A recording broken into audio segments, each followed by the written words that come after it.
Здравейте! Днес ще ви покажа как да правите точки в Alliance Duel. Това видео е за free-to-play хората, или иначе казано хората, които не харчат пари в играта. Alliance Duel се провежда всяка седмица и се намира точно тук, тази иконка VS. Цъкате на нея и Alliance Duel е разделен на 6 части. Това са дните. Първи ден, втори ден, трети ден, четвърти ден и пети ден и накрая шести ден.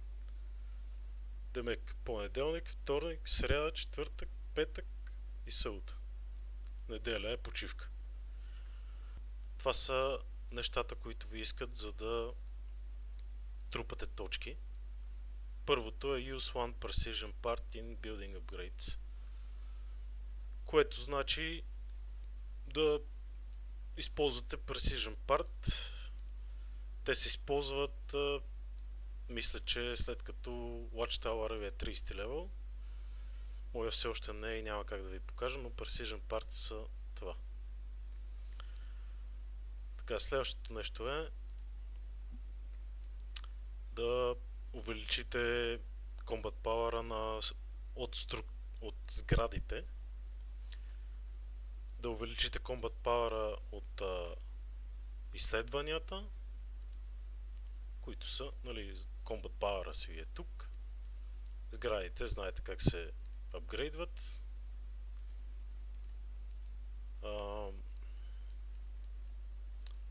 Ресърча е от тук. Правите си тези неща и получавате Combat Power. Така. Следващото нещо е да използвате един Wisdom Medal. Или при всяко използване на един Wisdom Medal получавате 39 точки. Wisdom Medalите се използват пак в ресърча, в тези двата таба. Duel и Battle Strategy.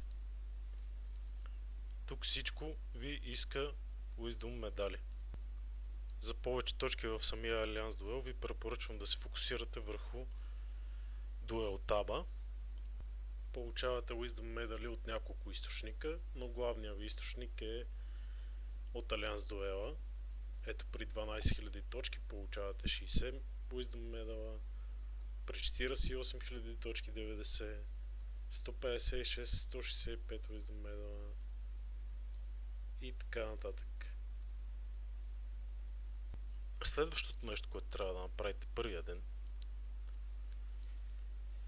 е при използването на Acceleration или Speed Up в Construction и в Research също получавате точки. Speed Up-ите ги виждате от тук, в раничката, цъквате. Можете и от тук да видите всички Speed Up, но можете и от статистиката пак да цъкнете на Speed Up и гледате отделните Speed Up по колко дни са ви, общо и така. Speed Up-ите знаете как се използват, ако не знаете, ето, Use Speed Ups и така намаляте времето за правене на всяка сграда или ресърч или тренинг или всичко общо взето.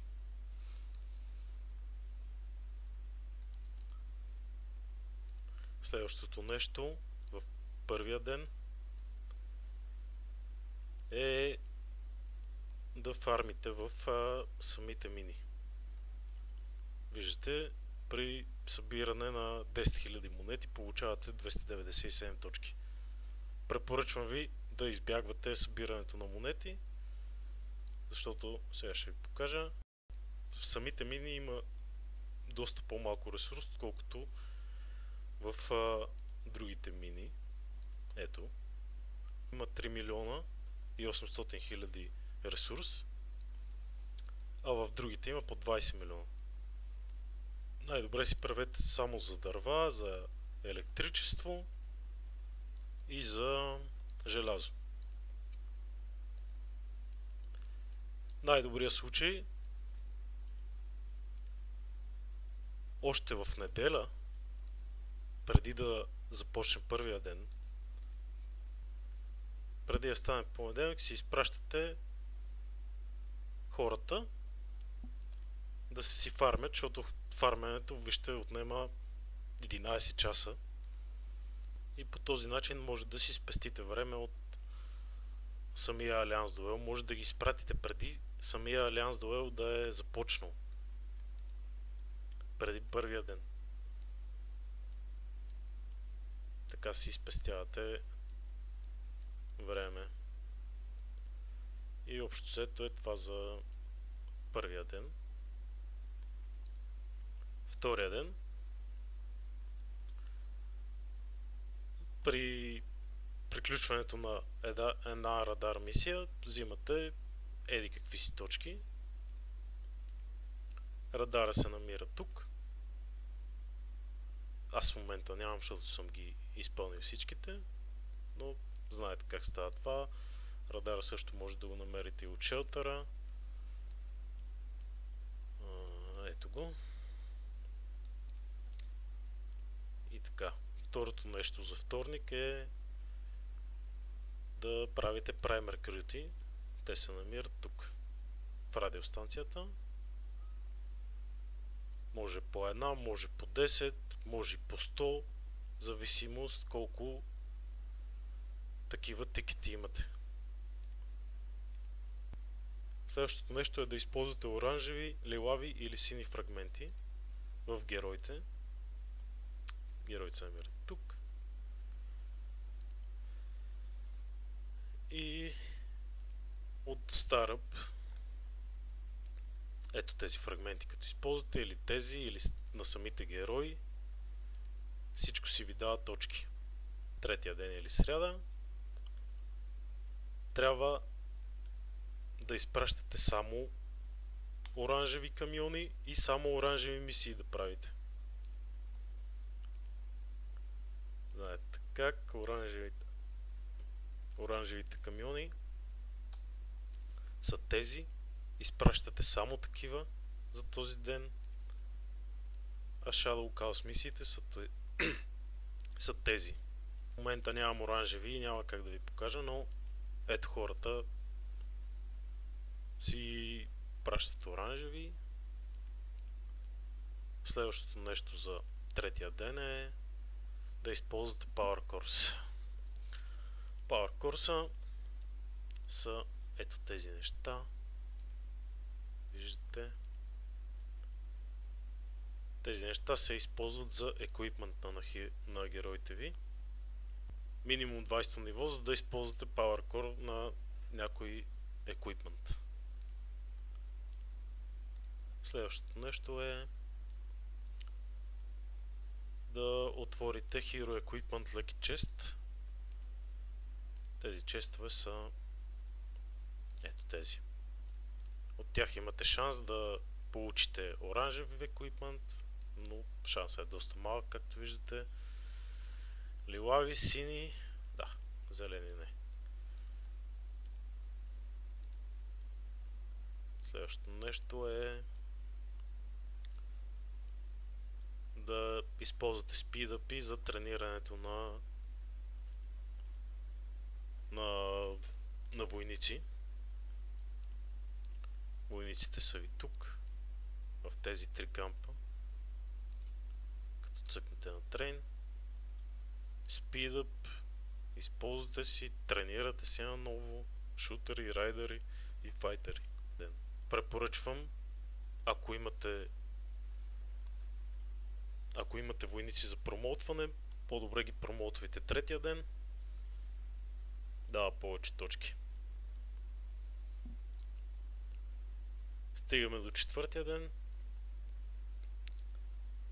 Четвъртия ден пак комплитвате радар мисии. Както как показах, от радара и си изпълнявате всички мисии. До преди тогава си пазите всички радари, нали, гледате да не ви се стаква над 30 и като цяло всичките неща си ги пазите само за Алианс дуела. Тогава си използвате нещата. Като лъки честовете, спидъпите, общо взето всичко си пазите само за Алианс дуела.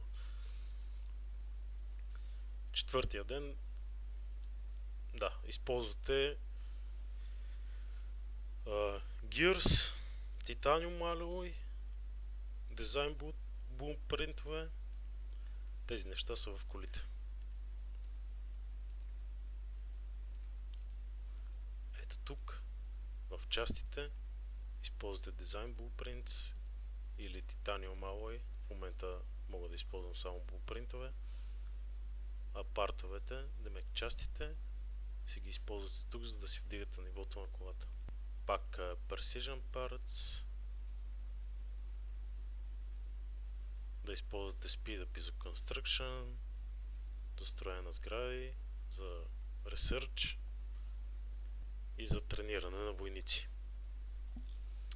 Също така да убиете роумъри, като при убиването на роумъри също получавате точки, или при убиването на булмари. В момента сме в сезон 2 в пустинята и мумиите, ето тези, ги брои за булмари. Това означава, че ако цъкнете тук и видите за булмарите, най-много точки получавате при убиването на 20 ниво булмар или повече. Това означава, че при убиването на 40 ниво мумия също ще получите тези точки. Но мумиите може да убивате по-големи нива мумии, отколкото булмари. Затова препоръчвам да убивате мумии във втори сезон.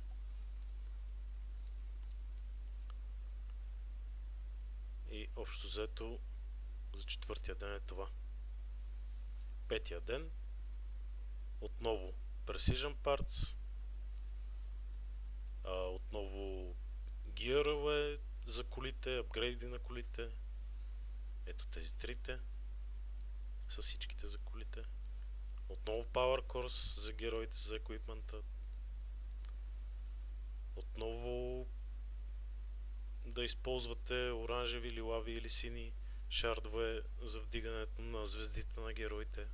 За тези трите. Отново използване на Wisdom Medals. Отново при използване на Speedup за Construction, за Research или за войници също ви дават точки. Общо взето нещата се повтарят. Шестия ден е доста интересен ден. Тук пак трябва да използвате само оранжеви камиони и само оранжеви Shadow Call мисии. При използването на всякакви спидъпи също ви дават точки. Шестия ден е ден на войната. При убиването на войници ви дават точки и при загубата на свои войници също ви дават точки. При убиването на войници от Алианс, с който се биете, ви дава много повече точки. Ето виждате. Като убивате левел 9 войници, какви точки ви дава. Ако не убивате от войници, които не са срещу вас в Алианс дуела, взимате доста по-малко точки. Но това е само шестия ден.